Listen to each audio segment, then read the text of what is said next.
Hello friends, Goa व कारवार या solo bike ट्रिपमधील हा तिसरा दिवस होता आणि या तिसऱ्या दिवसाच्या हाफ सेशनमध्ये मी सकाळच्या वेळेला तिळमाती बीचला व्हिजिट केली। त्यानंतर मी कारवारकडे निघालो। कारवारला जातेवेळी तुम्हाला हा मोठा असा ब्रिज लागतो।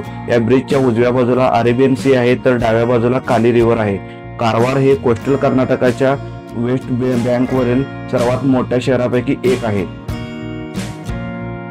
कारवार शहराची प्रमुख वैशिष्ट्ये म्हणजे येथील मासेमारी, इंडियन नेव्हीचा नेव्हल बेस, त्याचबरोबर सुंदर असा समुद्र किनारा, त्याचबरोबर इकडे लाभलेली काली नदी। तर नमस्कार मंडळी, प्रमुख वैशिष्ट्य आणि या सोलो ट्रिपचा हा लास्ट दिवस किंवा सेकंड लास्ट म्हणता येईल। त्यामध्ये कारवारला येऊन पोहोचलोय आणि कारवारमध्ये हे INS चपळ जे 1971च्या युद्धामध्ये एक प्रमुख भूमिका बजावलेले असं हे जहाज आहे आणि हे अलीकडच्या काळात ठेवलेलं हे नेव्हीचं एक एरोप्लेन पण इथे एक म्युझियममध्ये कन्वर्ट करण्यात आलेलं आहे। अगोदर हे INS चपळ एकच म्युझियम होतं, आता हे विमान एक ठेवलेलं आहे। त्यामुळे कारवारमध्ये जेव्हा तुम्ही भेट द्याल त्यावेळेला या दोन्ही, एक जहाज आणि एक एरोप्लेन, या दोन्हींना व्हिजिट करा। परत तिकडे पाण्यात वापरली जाणारी मिसाईल पण ठेवलेली आहे, त्यालाच आपण टॉर्पिडो म्हणतो।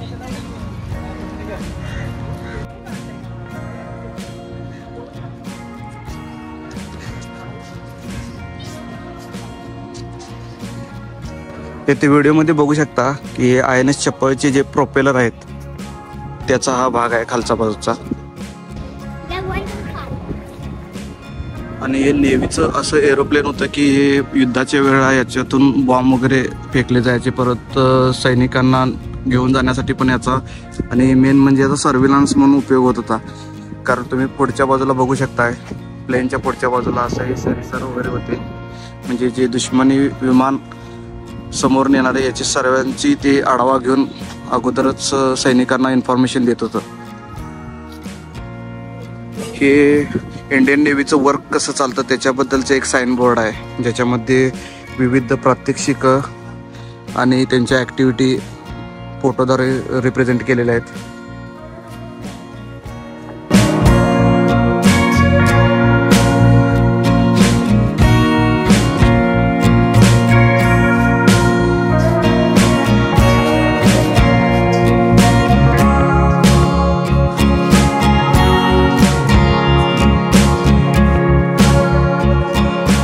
INS चिपळमधील जे म्युझियम कन्वर्ट केलं आहे त्यामध्ये एक ऑडिटोरियम्स केला होता, त्यामध्ये नेव्हीचं रिप्रेझेंटेशन असायचं जे व्हिडिओमार्फत दाखवलं जायचं। इथे विविध प्रकारचे नेव्हीमधील जे ड्रेसेस वापरले जातात, लाईक सेफ्टी, त्यांची इथं रिप्रेझेंटेशन केलेलं आहे। हे जहाजाचं मेन इंजिन रूम, परत जे सेलर होते त्यांच्या जे रेस्टसाठी ज्या बेडरूम वगैरे केलेले होते त्यांचे सर्व प्रतिकृती ते तयार केलेल्या आहेत की ते कसे राहायचे, परत त्यांचे कमांड सेंटर वगैरे कसे होते। हे जहाजाचं मुख्य इंजिन, हे सोव्हिएत म्हणजे आत्ताचं रशिया, जे सोव्हिएत काळातले बनवलेलं जहाज आहे, मेड इन रशिया, आणि त्यामध्ये तुम्ही बघू शकता की त्यावेळेची ही जुनी पूर्ण टेक्नॉलॉजी आहे। आता आम्ही जहाजाच्या डेकवर जाणार आहे, म्हणजे डेक म्हणजे ज्याचा वरचा भाग।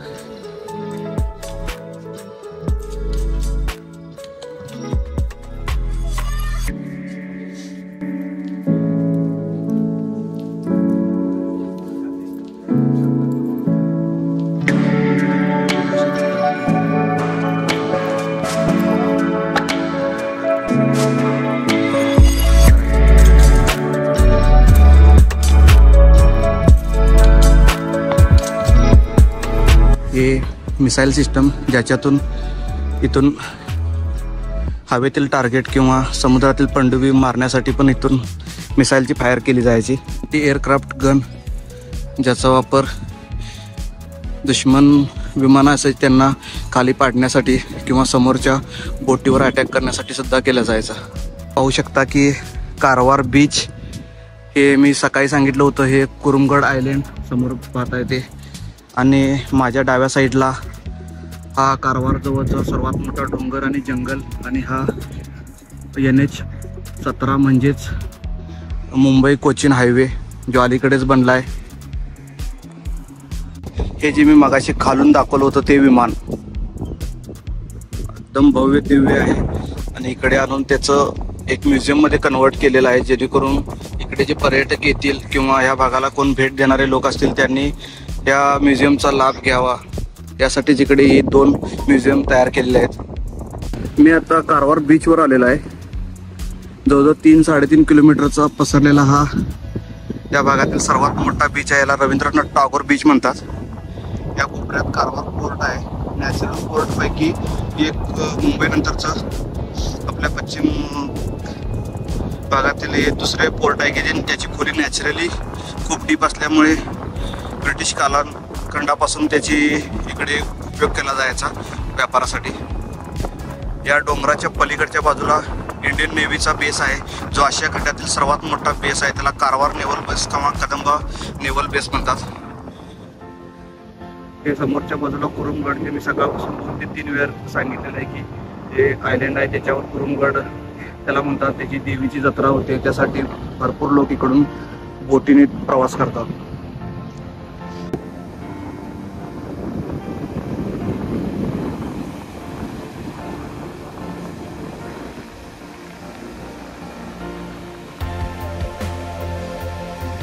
हे समोरच्या बाजूला तुम्ही जी खाडी म्हणा किंवा नदी समुद्राला जाऊन भेटते असा हा पोर्शन आहे.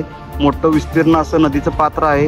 ही एक नदीचं नाव म्हणजे काली नदी आणि काली नदी इकडे अरबी समुद्राला जाऊन भेटते. हा पॉईंट समोर आणि त्या समोरच्या बाजूला जे आयलँड दिसतात तिकडे ती कुरुमगड आयलँड्स आहेत आणि हा समोरचा हा ग्रीन पट्टा आहे हा देवबाग, त्याला देवबाग असे म्हणतात. आणि इकडे हे कारवार शहर आणि काली नदीची जी खाडी आहे ती हा प्रकार आहे.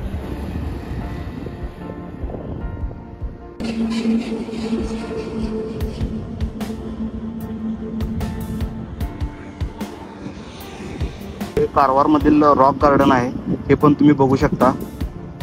बीचच्या अगदी बरोबर साईडलाच असल्यामुळे जास्त काय टाइम लागत नाही. 15-20 मिनिटात म्हणजे वेगवेगळ्या दगडाच्या मूर्तीमध्ये ज्याचे कन्वर्ट केले आहे ते तुम्ही बघू शकता.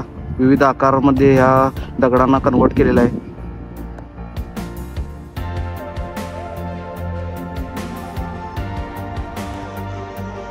जर तुम्ही गोवा आणि कोस्टल कर्नाटकचा प्लॅन करत असाल तर कारवार या सिटीचा त्यामध्ये समावेश करा आणि त्यामधील असलेल्या या मी मेन्शन केलेल्या टुरिस्ट प्लेसेसना नक्की भेट द्या, कारण इकडे सुंदर बीच त्याचबरोबर चांगल्या प्रकारचे मासे देखील भेटतात. त्यामुळे जर तुम्ही साऊथ गोवा वगैरेचा प्लॅन करत असाल तर साऊथ गोव्यापासून जवळ असलेल्या या कारवार सिटी आणि नियरबाय प्लेसेसना व्हिजिट करा आणि तुमची ट्रिप एन्जॉय करा.